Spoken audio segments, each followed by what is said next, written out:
The foundation cracks Mira stared at the stack of overdue bills scattered across their tiny kitchen table. The amber glow from the single working lamp casting long shadows across the cramped apartment.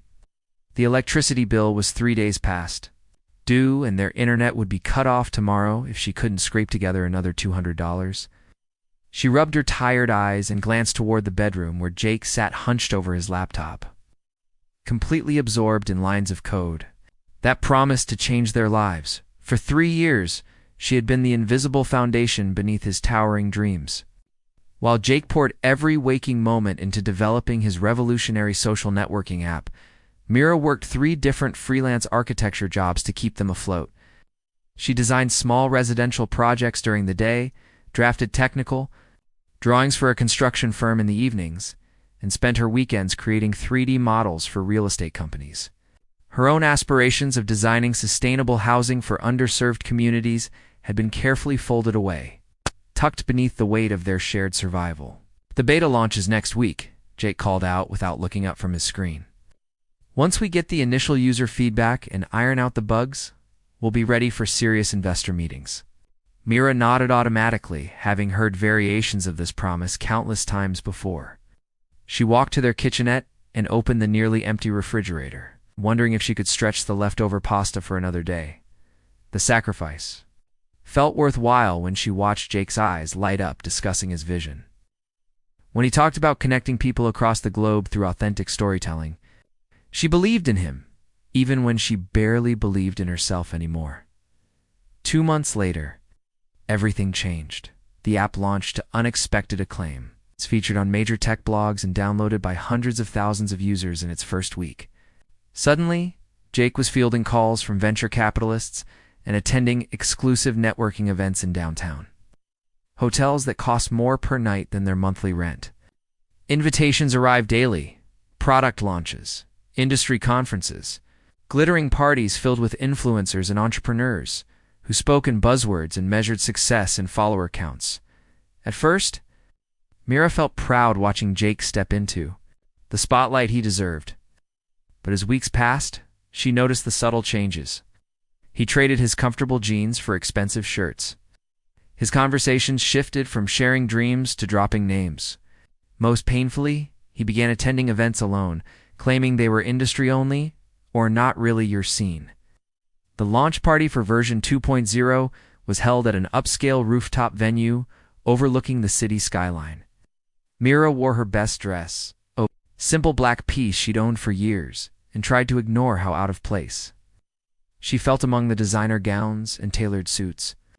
She spent most of the evening by herself near the appetizer table, watching Jake work the room with practiced charm. That's when she overheard them. "Jake's girlfriend seems sweet, but honestly, she doesn't fit this world," a woman's voice carried. Over the music, Mira recognized the speaker, Stella Vance, a lifestyle influencer with platinum blonde hair and 1 million followers who documented her perfect life in carefully curated squares. "He needs someone who understands the business," another voice agreed. "Someone who can actually contribute to his brand." "Don't worry," Stella laughed, her voice dropping to a conspiratorial whisper. "That's already being handled. Jake and I have been getting very close lately." The champagne flute slipped from Mira's hand, shattering against the concrete floor as the truth crashed over her like ice water. Around her, the party continued its glittering dance, but she stood frozen, watching her 3-year relationship crumble in real time. When she confronted Jake 2 hours later in the parking garage, he didn't even try to deny it. The quiet departure 6 months after the confrontation that ended everything. Mira sat in her new studio apartment, surrounded by architectural drawings spread across every surface. The space was small but bright, with tall windows that let in morning sunlight in walls. She'd painted a calming sage green. For the first time in years, she was designing something that mattered to her: sustainable housing units for a local homeless shelter. The breakup had been devastating, but strangely liberating. Jake had moved out within a week, taking his expensive gadgets and newfound arrogance with him.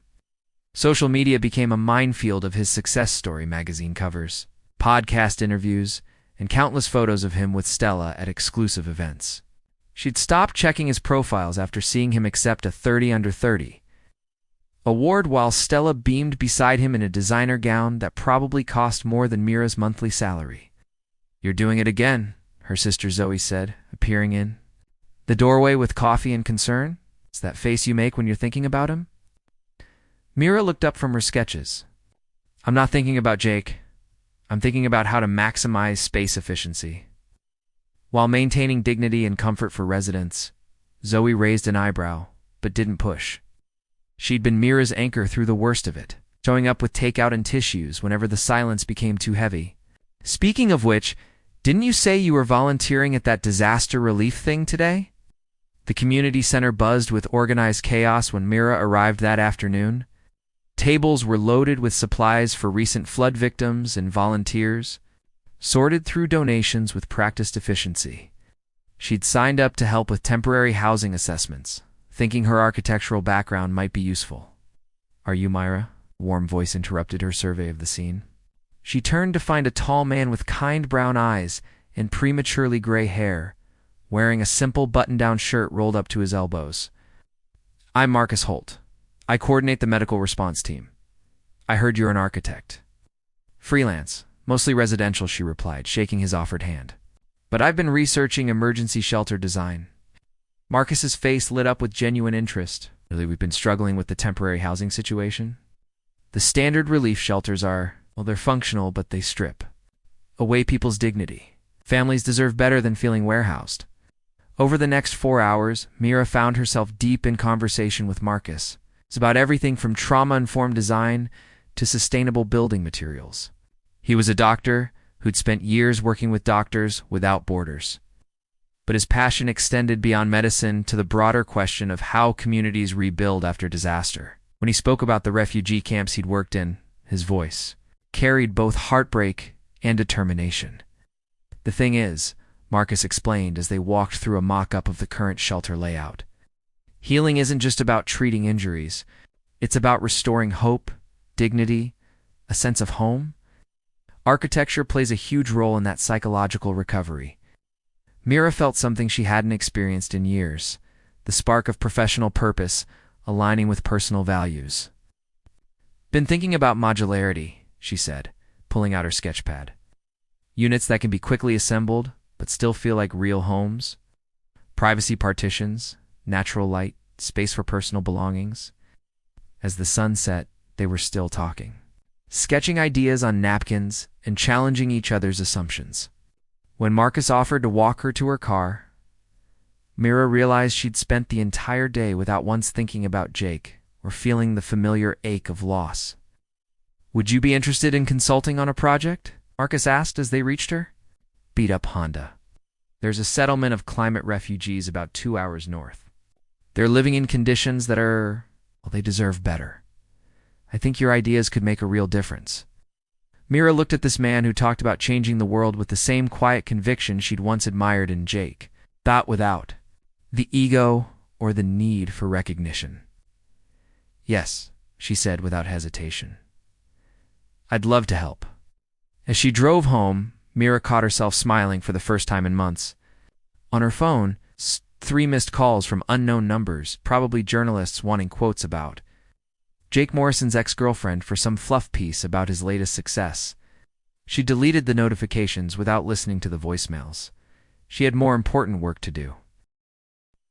New Horizons' 2 years had transformed everything. Mira stood in the middle of what had once been an empty field, now home to a thriving community of modular homes that looked nothing like the sterile emergency shelters she'd first encountered. Children played between colorful gardens while their parents worked in the community center. She'd designed a building that served as school, clinic, and gathering space all in one. "The documentary crew wants to interview you next," Marcus said, appearing beside her with that familiar smile that still made her heart skip. The wedding ring on his finger caught the afternoon light, and she touched her own matching band, a simple platinum circle they'd chosen together from a small artisan jeweler who donated pieces to auction for their organization. Their marriage had surprised everyone, including themselves. What began as a professional partnership had deepened over late-night planning sessions and shared meals with refugee families. Marcus proposed not with grand gestures, but with a quiet conversation. about building a life together while building homes for others. Their wedding had been small. Zoe is maid of honor. Marcus's parents flying in from Oregon, when several of the families they'd helped, providing traditional music and food from their home countries. The Holchin Foundation now operated in 6 countries, providing emergency housing that prioritized dignity alongside efficiency. Their innovative designs had been featured in architectural journals and humanitarian publications. More importantly, they'd housed over 10,000 people in structures that felt like homes rather than temporary shelters.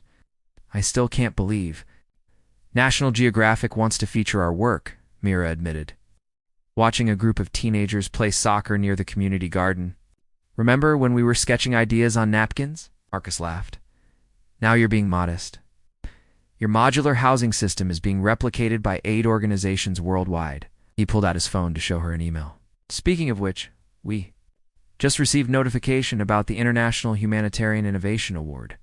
We're finalists. Mira felt her breath catch.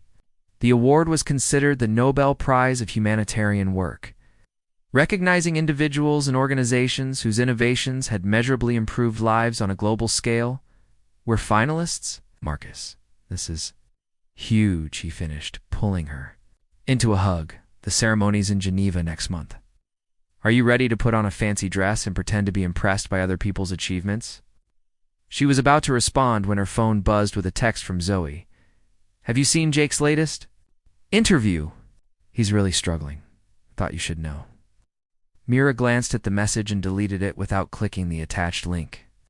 She'd heard through mutual acquaintances that Jake's company had faced several scandals, data privacy issues, workplace harassment claims, and a mass exodus of users to competing platforms. His relationship with Stella had ended messily and publicly, with accusations of infidelity and financial disagreements splashed across gossip blogs.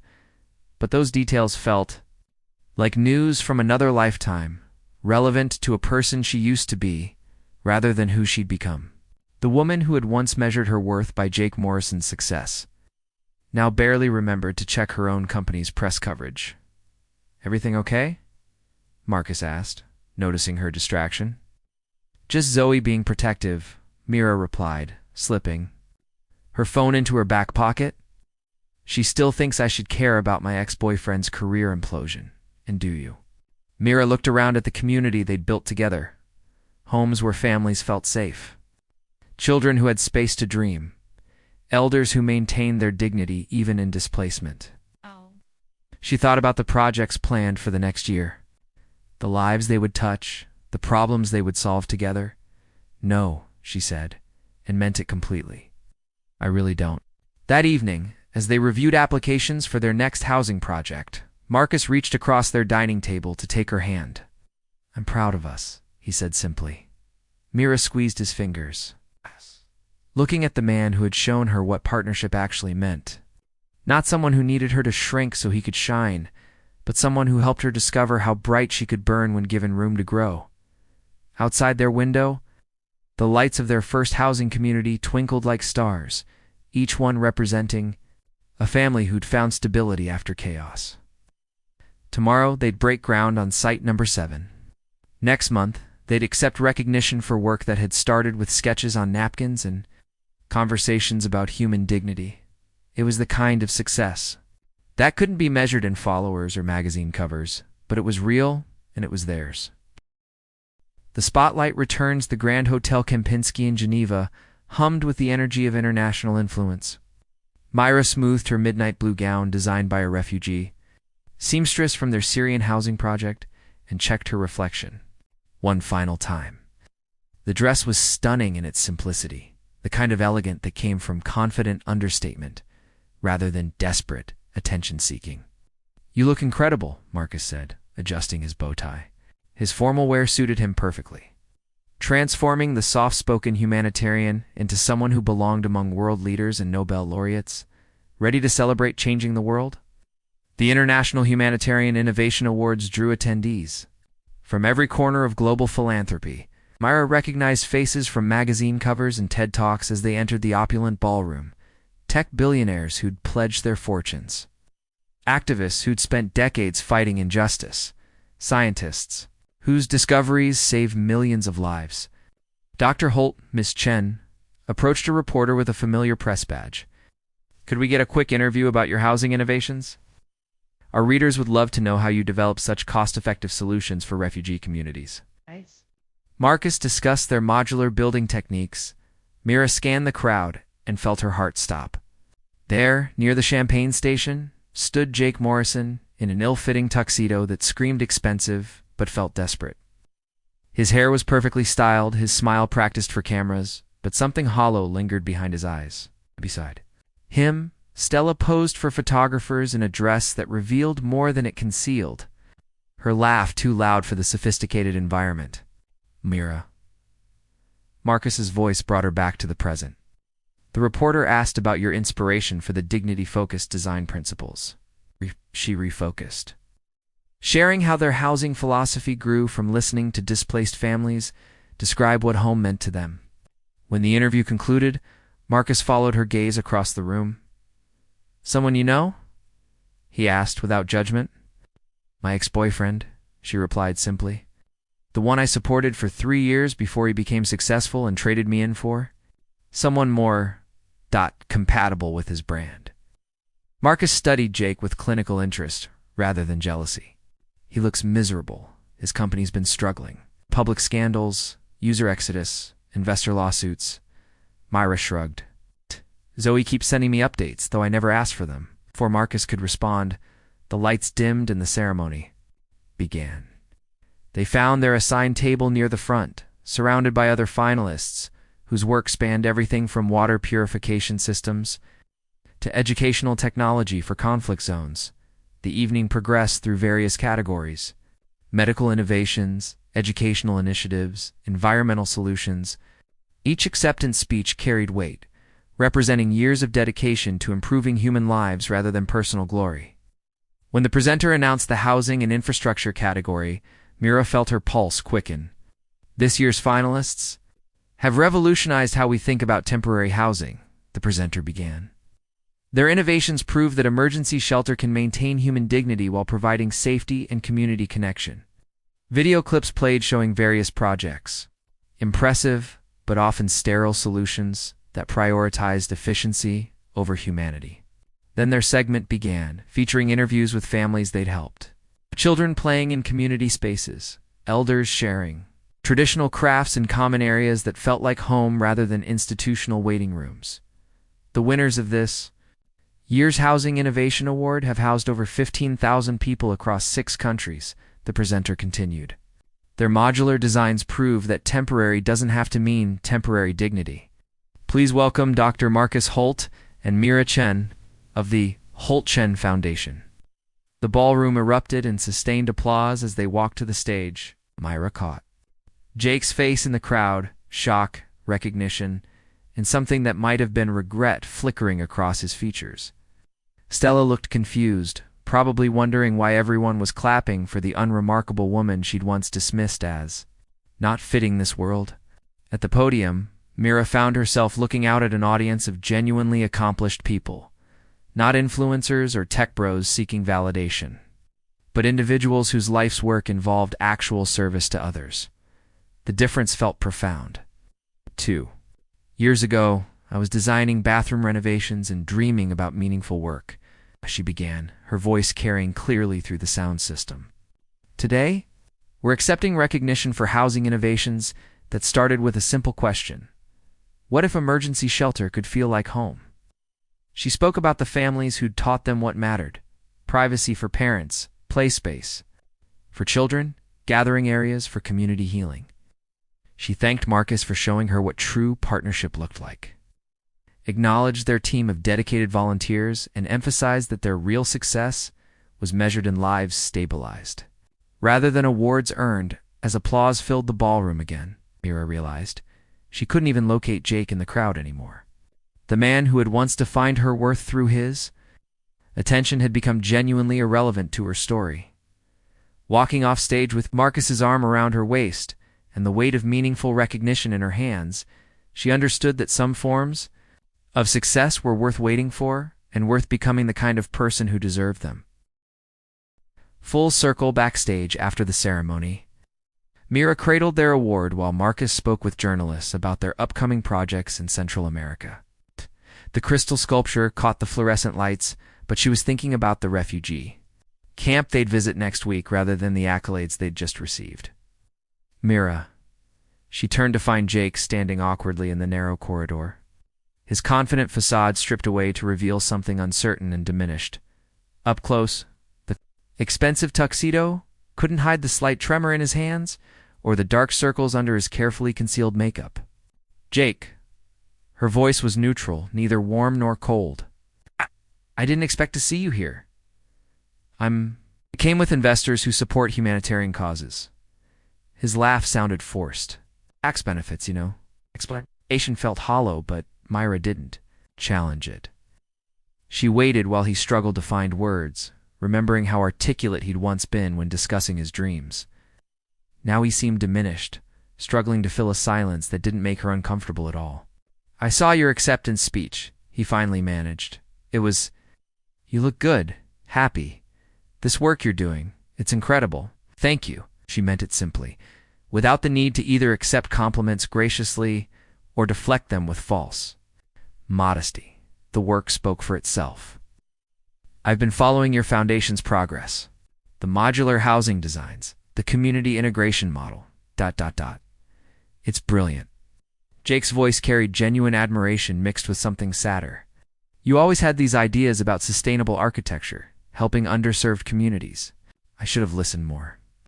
Myra studied the man who had once been the center of her universe, feeling nothing but mild curiosity about his current struggle. You were focused on building your company. That made sense at the time, did it? The question came out sharper than intended. Because looking back now, I think I was just focused on building my ego. The company was just the vehicle. Before Mira could respond, Marcus appeared with their coats. Ready to head back? We have that early flight to Guatemala tomorrow. He nodded politely to Jake. I don't think we've met. Marcus Holt. Jake Morrison. Came the reply, followed by recognition dawning in Marcus's eyes. To his credit, Marcus simply shook the offered hand without dramatics or territorial posturing. Congratulations on your award, Jake said to both of them. The work you're doing, it matters. It actually changes lives. It does. Marcus agreed simply. Are you involved in humanitarian work as well? Jake's smile became self-deprecating. I built a social media app that helped people share more pictures of their breakfast. Turns out that's less fulfilling than advertised. An awkward silence stretched until Mira felt compelled to fill it. I heard your company faced some challenges recently. Sorry about that, are you? Jake asked, not accusingly, but with genuine curiosity. Mira considered the question seriously. I'm sorry that something you worked hard for didn't turn out as you hoped, but I'm not sorry about how things ended between us. If they hadn't, I wouldn't be here now. She gestured around them, the backstage area of an international humanitarian awards ceremony. Marcus beside her, a crystal award recognizing work that helped thousands of people and a future full of meaningful projects stretching ahead. I was holding you back, Jake said quietly. I didn't see it then, but I was. You were always meant for something bigger than supporting my startup dreams. I don't think you were holding me back, Mira replied thoughtfully. I think I was holding myself back and you were a convenient excuse. When that excuse was removed, I had to figure out what I actually wanted to do with my life. Jake nodded slowly. Well, you figured it out spectacularly. He looked at Marcus. Take care of her. Shh. She takes care of herself quite well, Marcus replied with gentle firmness. We take care of each other. As they walked toward the exit, Mira felt Jake's eyes following them, but experienced no urge to look back. In the hotel lobby, she caught their reflection in a massive mirror, to people who'd found their purpose together. Carrying recognition for work that would help them do even more. Do you think he's genuinely sorry? Marcus asked as they waited. For their car? Probably. But it doesn't matter anymore. Mira adjusted the award in her arms. Thinking about the families waiting for housing in Guatemala, the new designs they'd sketched for areas prone to earthquakes, the school they'd incorporate into the community center design, their car arrived. And as Geneva's lights blurred past the windows, Marcus took her hand. Penny, for your thoughts? I'm thinking about the material supply chain for the Guatemala project, and wondering if we should incorporate the rainwater collection system. From the Kenya site, she smiled at him. Very romantic post-award. Ceremony thoughts, I know. Actually, Marcus said, I find your passion for sustainable infrastructure deeply romantic. Mira laughed, sound carrying genuine joy rather than the careful diplomacy she'd practiced during their marriage to public expectations. Through the car window, she watched Geneva disappear behind them, along with the ghosts of who she used to be. Tomorrow, they would fly toward their next project, their next chance to prove that temporary housing could honor human dignity. Tonight, she would fall asleep beside a partner who celebrated her ambitions rather than competing with them. Some stories ended with revenge or reconciliation. This one ended with something better, the quiet satisfaction of becoming exactly who she was meant to be.